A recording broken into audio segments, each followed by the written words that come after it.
देखिए स्टूडेंट्स, आज हम लोग एक 5 नंबर का क्वेश्चन करेंगे जो कि हमारा होगा बल के ऊपर आधारित।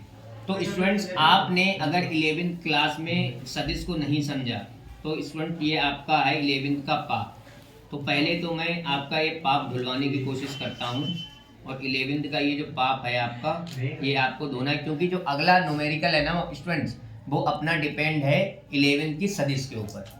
तो 11th की सदिश आपको आनी चाहिए, क्योंकि अगर आपको 11th की सदिश नहीं आती तो बस आप ये कैप्सूल समझ लीजिए, ये आप एक कैप्सूल समझ लीजिए, क्योंकि ये आपका एक पूरी सदिश को पढ़ने के अलावा अगर आप ये कैप्सूल ले लेंगे तो आपको जो है बढ़िया से समझ में आएगा। देखिए क्या आपने यहाँ पर स्टूडेंट्स लिखा है कि एक सदिश हमारे पास ये है और एक सदिश ये। मान लीजिए दो सदिश हैं, ये सदिश है अपना ए वेक्टर और ये सदिश है अपना स्टूडेंट बी वेक्टर।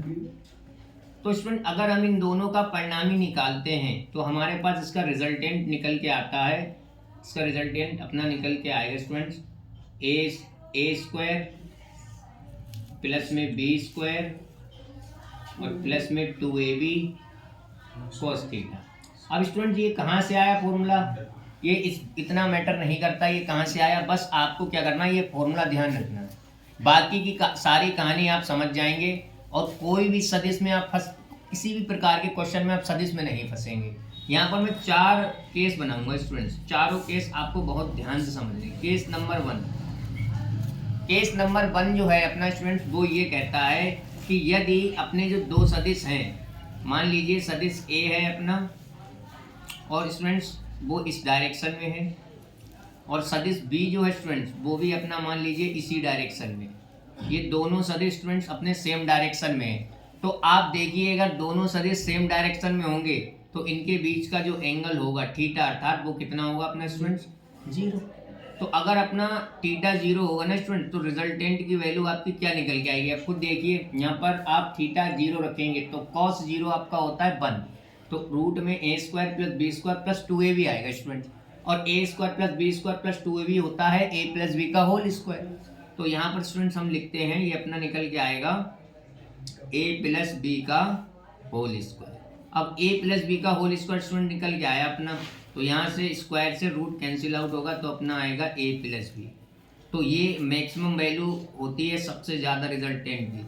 यानी कि अगर आप स्टूडेंट्स किसी भी सदिश को अदिश की तरह जोड़ना चाहते हैं तो सिर्फ आप एक ही शर्त पर जोड़ सकते हो अदिश को सदिश की तरह, जब आपके दोनों सदिश का एंगल, दोनों सदिश के बीच का एंगल कितना हो स्टूडेंट्स 0, तभी आप दोनों सदिश को अदिश की तरह जोड़ सकते हो। अर्थात ये आपको मान लीजिए 5 दिया होता, ये 6, तो आप सीधा 11 कर देते, लेकिन एंगल इनके बीच का 0 होना चाहिए था, मतलब ये एक दूसरे के समांतर होने चाहिए।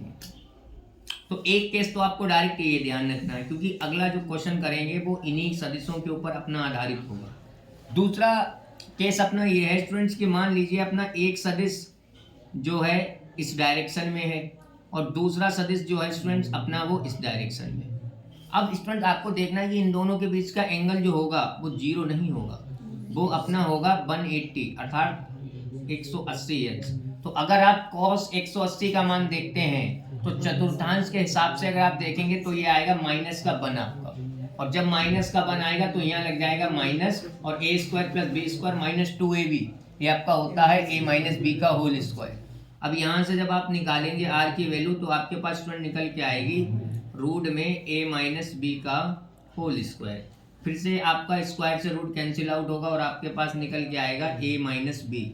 ये जो स्टूडेंट्स है ये मिनिमम वैल्यू मानी जाती है, और आपको याद ये रखना है कि जब भी आपके पास दो सदिश हैं स्टूडेंट्स, क्योंकि सदिश का आपने अभी तक अदिश में आपने ये सीखा कि यार अगर कुल निकालना होता है किसी भी चीज़ का, हमें कुल वैल्यू निकालनी होती है तो आप हमेशा जोड़ते आए हो, लेकिन सदिश का फंडा ऐसा नहीं होता है। सदिश में कुल निकालने के लिए घटाना भी पड़ता है, जैसा कि आप देख लीजिए अगर कभी भी सदिश को आप कुल निकाल रहे हैं तो आप ऐसे ही जोड़ नहीं सकते, आपको एंगल देखना पड़ेगा कि आखिर दो सदिश के बीच का एंगल कितना है।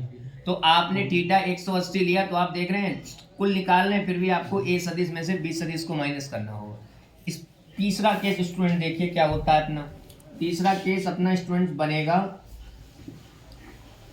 तीसरा केस अपना स्टूडेंट्स बनेगा कि मान लीजिए ए वेक्टर जो है अपना और बी वेक्टर ये एक दूसरे के 90 डिग्री पर है स्टूडेंट्स, ये दोनों एक दूसरे के 90 डिग्री पर है, यानी कि ये वाली पोजीशन बन रही है। तो अगर आपसे बोला जाए कि कुल निकालिए तो आप कुल स्टूडेंट्स कैसे निकालेंगे? यहाँ अगर आप cos 90 रखेंगे 0 तो इसका मतलब 2ab यहाँ तक 0 वैल्यू हो जाएगी। तो आपका जो r रिजल्टेंट निकल के आएगा ना स्टूडेंट्स, वो आपका आएगा a² प्लस में b²। तब आप स्टूडेंट इस तरीके से निकालिए। और सबसे बढ़िया फॉर्मूला अपना स्टूडेंट्स है, इसको बोलते हैं फोर्थ फॉर्मूला। ये फोर्थ फॉर्मूला क्या है? इसमें स्टूडेंट ये मायने रखता है कि आपके दोनों सदिश इक्वल होने चाहिए, अर्थात उनका परिमाण अगर स्टूडेंट सेम है, अगर उन दोनों सदिशों का परिमाण सेम है स्टूडेंट्स, तो आप फिर एंगल मैटर नहीं करेगा, एंगल कुछ भी हो, आप जो फॉर्मूला आप निकल के आएगा वो आप लगा सकते हो। तो स्टूडेंट्स यहाँ से अगर मैं आर की वैल्यू निकालूं तो आप देखिए स्टूडेंट्स ए और बी आपस में बराबर हैं, तो a² तो है ही, बी की जगह भी मैं a² इस्तेमाल कर सकता हूँ स्टूडेंट, और यहाँ पर भी अपना हो जाएगा 2a² cos थीटा। तो अगर स्टूडेंट मैं इसको तो सोल्व करूँ तो अपना आएगा a² 2a² और साथ में 2a² cos थीटा। अगर स्टूडेंट मैं यहाँ से स्टूडेंट अगर मैं क्या करूँ, यहाँ से 2a² कॉमन ले लूँ तो अपना बनेगा यहाँ से 1 प्लस अपना बन जाएगा cos थीटा। और यहाँ पर स्टूडेंट्स अगर मैं हाफ एंगल वाला फॉर्मूला लगाऊं, आपने पढ़ा होगा cos थीटा जो होता है स्टूडेंट वो अपना होता है 2 cos² थीटा बाई 2 माइनस 1। ये स्टूडेंट फॉर्मूला हमें यहाँ पर अप्लाई कर देना है। तो अपना निकल के आएगा स्टूडेंट्स यहाँ से r इज इक्वल टू अपना आएगा 2a² साथ में 1 plus 2 cos² theta by 2 minus का 1 आएगा स्टूडेंट्स। तो 1 से 1 कैंसिल आउट हो जाएगा अपना, और यहाँ से अपना निकल के आया 2a² और 2, तो यानी हो जाएगा 4a² cos² थीटा बाई 2। तो स्टूडेंट यहाँ से अगर आप वैल्यू निकालेंगे तो 4 का हो जाएगा 2, a² का हो जाएगा a और cos² का हो जाएगा अपना cos थीटा बाई 2। स्टूडेंट ये अपने पास फॉर्मूला निकल के आ गया। यहाँ पर स्टूडेंट ये फॉर्मूला वेरी वेरी इंपॉर्टेंट है, ज़्यादातर फॉर्मूला यही हमारे काम में आता है। इसमें बस आपको याद ये रखना है कि परिमाण सेम होना चाहिए स्टूडेंट। परिमाण अगर सेम है तो फिर चाहे स्टूडेंट 0 कोण बने, चाहे 180 बने, चाहे 90 बने, आप ये फॉर्मूला अप्लाई कर सकते हो। सर एक डाउट है यहाँ पर, एक डाउट ये है कि मान लीजिए हमारा परिमाण सेम है लेकिन उसके बीच में थीटा 0 है, तो सर मैं ये फॉर्मूला नहीं लगा सकता? बिल्कुल लगा सकते हो। अगर आपका परिमाण सेम है तो कोण आपका 0 है तो आप ये लगाओ या फिर आप डायरेक्ट ये लगाओ, आपका आंसर कतई सेम आएगा। आपके आंसर में कोई फर्क नहीं होगा स्टूडेंट्स, आपका आंसर जो है सेम आएगा।